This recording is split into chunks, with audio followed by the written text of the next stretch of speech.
जय हिंद साथियों, आज दिल्ली के मुख्यमंत्री और पार्टी के राष्ट्रीय संयोजक अरविंद केजरीवाल जी ने उत्तर प्रदेश में 2022 का विधानसभा चुनाव लड़ने का ऐलान किया। और जब से ही ये ऐलान केजरीवाल जी ने किया है, आप देख रहे होंगे कि भारतीय जनता पार्टी पूरी तरीके से बौखला गई।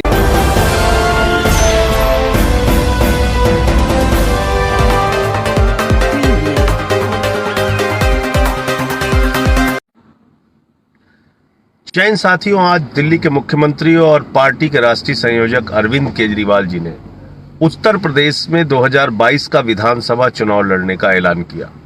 और जब से ही ये ऐलान केजरीवाल जी ने किया है, आप देख रहे होंगे कि भारतीय जनता पार्टी पूरी तरीके से बौखला गई है।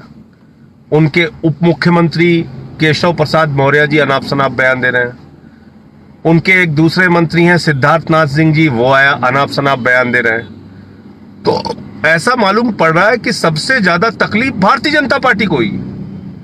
भारतीय जनता पार्टी लगातार प्रतिक्रिया पे प्रतिक्रिया दे रही है। और क्या कह रही है? दिल्ली संभल नहीं, दिल्ली नहीं संभल रही, दिल्ली नहीं संभल रही। और कौन लोग कह रहे हैं? अरे भाई सिद्धार्थनाथ सिंह जी, आपको तो शर्म आनी चाहिए। आप वही स्वास्थ्य मंत्री हैं जिसके स्वास्थ्य मंत्री रहते हुए 60 मासूम बच्चे गोरखपुर में ऑक्सीजन की कमी से उनकी जान चली गई। ऑक्सीजन की कमी से वो मासूम बच्चे मौत के मुंह में चले गए। और जब आपसे बयान लिया गया तो आपकी संवेदनहीनता की पराकाष्ठा का उदाहरण यह है कि आपने कहा था कि अगस्त और सितंबर में तो बच्चे मरते ही हैं। यह है आपके स्वास्थ्य का मॉडल। दूसरा आपके स्वास्थ्य का मॉडल आप जानना चाहेंगे? आप केजरीवाल सरकार से अपने सरकार की तुलना कर रहे हैं। कोरोना की लड़ाई में क्या केजरीवाल ने किया और क्या आपने किया, मैं बताऊं आपको। 965 लोगों की जांच, जो इंसान मौजूद ही नहीं है, उसकी कोरोना की जांच आपने कर दी बरेली में। और उनका मोबाइल नंबर क्या निकला? 00000 और 00000। यानी इंसान मौजूद नहीं, उसकी कोरोना की जांच हो गई। भूत का कोरोना जांच कर दिया आप लोगों ने। आपके स्वास्थ्य का मॉडल बता दें आपको क्या है। 800 रुपए का ऑक्सीमीटर 5000 रुपए में खरीदा गया। 1600 का थर्मोमीटर 13000 में खरीदा गया। और ये सिर्फ 1-2 जिले में नहीं, उत्तर प्रदेश के 75 जिलों में यह घोटाला हुआ था। मैंने खोला था वो घोटाला। और आपके मुख्यमंत्री आदित्यनाथ जी ने एक एसआईटी बनाई, उस एसआईटी का क्या हुआ आज तक कुछ पता नहीं। कितने लोगों पे एफआईआर हुई कोरोना घोटाला में? कितने लोग जेल भेजे गए? कितने लोगों से रिकवरी हुई? पीपीई किट का घोटाला किया, वेंटिलेटर का घोटाला किया। कोरोना के नाम पे आपने कोरोना के दौरान ही एक हेमाटोलॉजी एनालाइजर, एक उपकरण होता है, खरीदा उसको अस्पतालों के लिए। 1,45,000 रुपए का जो जेम पोर्टल पे मिलता है हेमाटोलॉजी एनालाइजर, उसको आपने 3,30,000 रुपए में खरीदा चीन की कंपनी से। यह आपका कोरोना का मॉडल, यह आपका स्वास्थ्य से लड़ने का मॉडल। तो इसलिए हमें मत सिखाइए कि हमको प्रदेश कैसे चलाना है।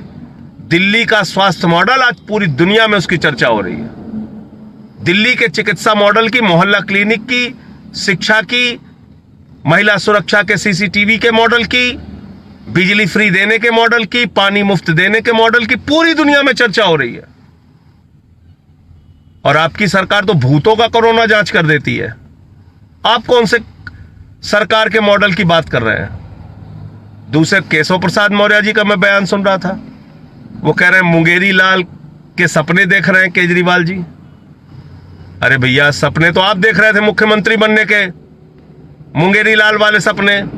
और आगे आदित्यनाथ आपकी जगह। मैं आपकी नाराजगी की वजह समझ सकता हूं केशव प्रसाद मौर्य जी। आपको राम मंदिर, श्री राम के मंदिर के भूमि पूजन में बगल में नहीं बैठाया आदित्यनाथ ने। और मैंने आपसे फोटो मांग ली कि भैया फोटो दिखाओ, कहां बगल में बैठ के तुमने पूजा की। ये तो हालत है आपकी। आपकी खुद अपनी पार्टी में इज्जत नहीं, सरकार में इज्जत नहीं। आप कहने के उप मुख्यमंत्री हो, किसी मसले पे बोलते नहीं।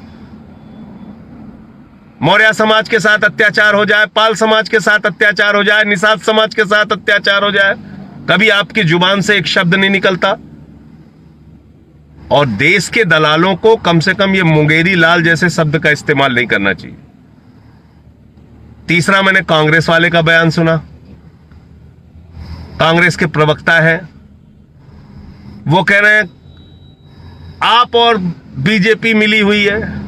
अरे ये फार्मूलेबाजी छोड़ो, तुम लोग बेनकाब हो गए। अभी एक राजस्थान के चुनाव में अपनी सहयोगी पार्टी बीटीयू को हरा के भारतीय जनता पार्टी का जिला प्रमुख बनवा दिया कांग्रेसियों ने राजस्थान के अंदर, अभी जिला पंचायत के चुनाव में।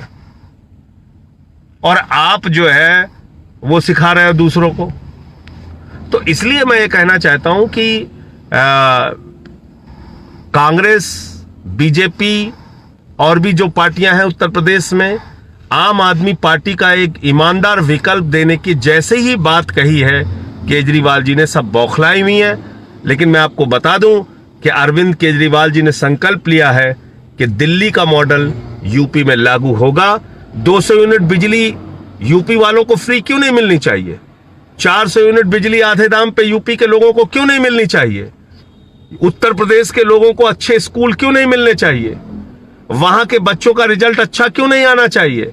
स्विमिंग पूल का निर्माण, हॉकी के ग्राउंड का निर्माण, एथलीट के ग्राउंड का निर्माण उत्तर प्रदेश के स्कूलों में क्यों नहीं होना चाहिए? बच्चों के लिए एयर कंडीशन कमरे पढ़ाई के लिए क्यों नहीं होना चाहिए उत्तर प्रदेश में? वहां तो नमक रोटी दी जाती है बाबा के राज में मिड डे मील में बच्चों को खाने के लिए। तो इसलिए ये सारा कुछ सपना हमें उत्तर प्रदेश में पूरा करना है। 200 यूनिट बिजली फ्री, 400 यूनिट बिजली आधे दाम पे, सरकारी स्कूलों का कायाकल्प, मोहल्ला क्लिनिक का मॉडल। क्यों नहीं मोहल्ला क्लिनिक बनने चाहिए यूपी में, जहां 200 तरह की जांच फ्री होती है, जहां अल्ट्रासाउंड फ्री होता है, जहां दवाएं फ्री मिलती हैं, जहां डॉक्टरों की परामर्श फ्री मिलती है? क्यों नहीं होना चाहिए? महिलाओं की सुरक्षा के लिए सीसीटीवी क्यों नहीं लगना चाहिए? आय प्रमाण पत्र, जाति प्रमाण पत्र, छोटी छोटी चीजों के लिए जो लेखपाल के चक्कर लगाने पड़ते हैं, दिल्ली में आपको घर बैठे वो कागज मिल जाता है। ये यूपी में मॉडल क्यों नहीं आना चाहिए? पानी 20,000 लीटर फ्री, ये सारा सपना जो दिल्ली में हमने पूरा किया, वही मॉडल यूपी में केजरीवाल जी लेके आए हैं। और इसीलिए भारतीय जनता पार्टी बौखलाई है कि इनकी जो अब तक भ्रष्टाचार और चोर बाजारी की सरकार चल रही थी, वो अब खतरे में आ जाएगी और लगातार इनके घोटाले, भ्रष्टाचार को हम लोग बेनकाब करेंगे। इसलिए आज आप देखिए कि जैसे ही केजरीवाल जी ने चुनाव लड़ने का ऐलान किया, पूरी की पूरी भाजपा ऊपर से लेकर नीचे तक बौखलाई हुई है, घबराई हुई है और लगातार ऊट पटांग, ऊल जलूल, बिना सर पैर के बयानबाजी कर रही है। जय हिंद,